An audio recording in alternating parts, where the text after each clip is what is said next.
living things are grouped into 5 kingdoms. And in this video, we're going to look at the animal kingdom in more detail. Before we start, you may want to watch our video on classifying organisms first to remind yourself of kingdom, phyla, class, order, family, genus, and species.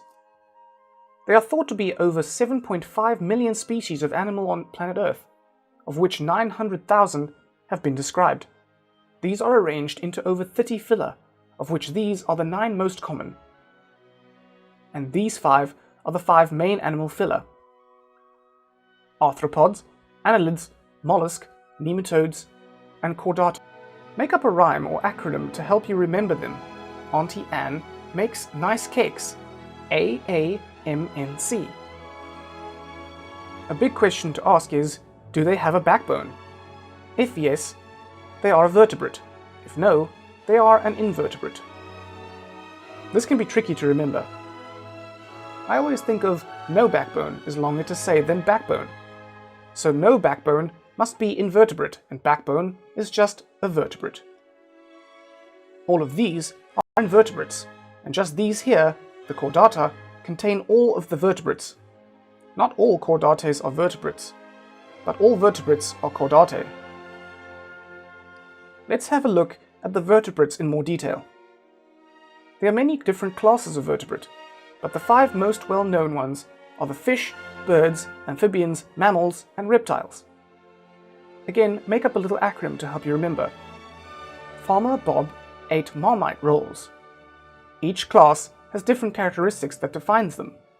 Like mammals, which have fur or hair, feed their young on milk, and are warm-blooded. Pause the video and have a look at what the difference is for each of these 5 common vertebrate classes. Sometimes people aren't too sure whether something is a reptile or an amphibian. Reptiles have scaly skin, breathe air, and usually live on land, except for turtles. Amphibians live double lives. They start in the water and breathe with gills, and as they grow older, they develop lungs. Once inside a class, so mammals for example, different species are grouped together in even more detail.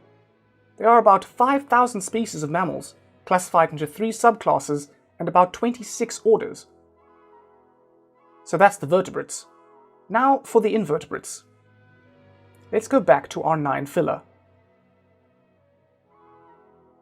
And the 5 main ones, remember, Auntie Anne makes nice cakes.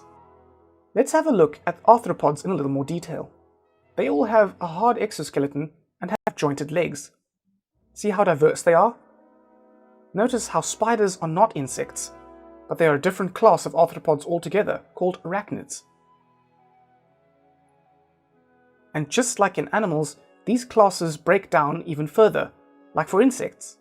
So from this video, you should now know that the animal kingdom breaks down into over 30 phyla, with these as the main 5.